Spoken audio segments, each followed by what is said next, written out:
And I loved what you said too, Annette, about the diversity piece and finding more diverse opinions and perspectives. You know, I had a coach many years ago that told me that I needed to focus a lot on how to build consensus and really think about that. What does that mean? Focus on building consensus in groups, because when you make these decisions, at the end of this, you may call the shot.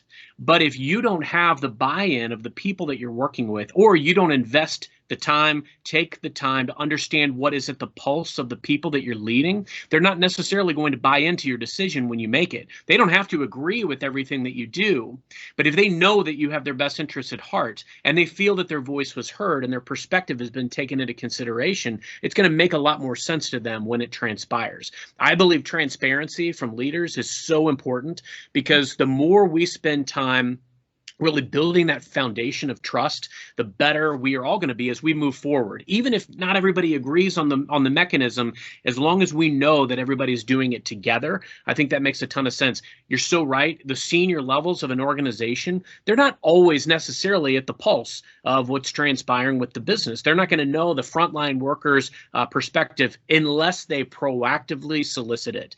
And that's what I think is so important, is really invest time understanding what matters to the people that you lead. I've seen this done effectively with focus groups and employee, improvement, office betterment committee type things that I've appointed. And when you do that, though, you can't just make these aesthetic things. You can't just have a group meet, they give you feedback and nothing ever transpires. I always made sure that if they gave me a list of 10 things, I addressed all 10. And I would tell them, hey, I can't do these things. I will ask about these things. Maybe I show them the paper trail of where I've asked, and I explain why it can't transpire. But really try actively to get some of the things done that are issued as priorities, because then they see the progress that you're making, and then that's an investment you've made in them and in that relationship. So my next question to you, Annette, would be, you've identified that these gaps exist. Let's say you're meeting with an organization, you're meeting with teams, you've identified that there's these gaps. You've identified that there's gaps from, perhaps upper management to some of the employees and what's really happening in the business. You've identified that we're not effectively adapting or pivoting based on some of the things that are around us. What do you see work best? What is your recommendation? What do you prescribe when you're coaching these clients? Well, so the way I have evolved my business model is I don't just do so much of the, hourly coaching thing anymore, because I really now want to focus it on business challenges. So I have topic-based packages. So leading in complexity is a package. Leading a high-energy organization is a package. Developing talent that's ready for anything is a package. And what's in those packages that makes them unique is that there is something for the leader, and that is actually over a 3-month period of time, it's unlimited coaching. But then there is something for that leader's team. So that might be a 2-hour team event that I facilitate with or on behalf or for that leader to help integrate what's being done in coaching into the team. I have something built in for the boss. So this is a take on, everything we did at Boeing and in the business challenge report outs, and how do I take what I have learned and how I am now thinking about this differently to my boss, and express it in a way that is impactful. So that's where my strengthening executive presence package comes in. And then there is something for the customer and the supplier, where those are relevant. I'm not, if it's not, it's not. I'm just saying I am looking contextually across the board at everything that impacts that leader in his or her space, so that we are touching on all aspects of that context. And it really is, the key skill here, in my mind, is mastering your context. This is very different than competencies. It's very different than building skills. Those are important.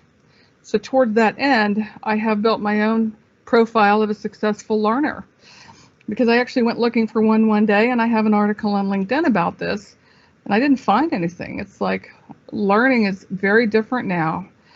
And it just occurred to me the other day to add in one more piece, which is how to help people learn from unusual events.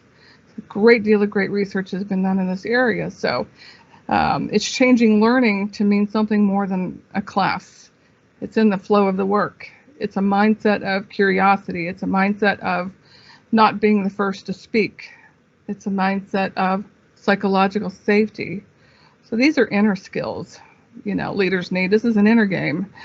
And it's even more important now than it has been in the past. So we want to look at that leader's entire context. I want to look at their biggest business challenge, who they're impacting, what they're impacted by, what does it mean to the team and the stakeholders and everyone around them, and bring all of that into the context of coaching. So I don't really have a coaching model to fit all that, so I had to come up with my own. And I'm excited because I think it's going to be really impactful.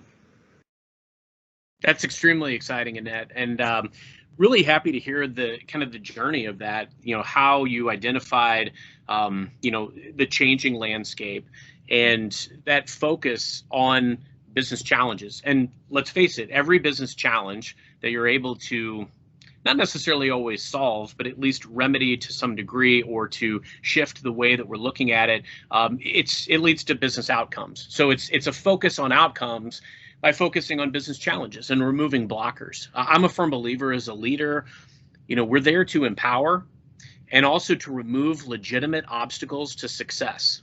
And when the dust settles on those things, people have no choice but to be successful because I've removed the barriers for success. And of course, you've got to have the right mindset to be successful because, again, we've talked earlier about, what it takes to make sure that as things would normally be considered a setback, that we're able to take them in stride, analyze them, and pivot effectively. And don't get me wrong, not every pivot is going to be successful. We've got to be prepared for when the pivot isn't successful, address that, own that, but also have those key learnings. What you said about learning is exactly right. Learning is very different now because learning is everywhere. And the same type of learning that we might have had in previous years is not the same now because there's experiences like we've never had before that give us the capability to learn so much in the moment and in the moments that we're living right now. So leading in complex times, developing high energy folks, but the third piece, developing talent that is resilient, that's ready for anything. That's an extreme value. So really appreciated what you said about that. And then the last thought I had about what you just summarized was, not being the first to speak. To me, that just tells me just sometimes listen. And I have to remind myself that sometimes. I know that I can talk a fair amount. And I think a lot of the people that I talk to that are in sales and in leadership, sure, you've got a lot to say. But the most important perspectives in that room are every perspective but yours in some of these meetings. And you don't have to be the smartest person in the room. You've got to be the person that made someone else or multiple other people feel smartest. Find the superpowers of others, figure out how you amplify those and prop them up for success. And I think if you do that, that's how you're going to bring people along with you on the journey. And that's what's so important.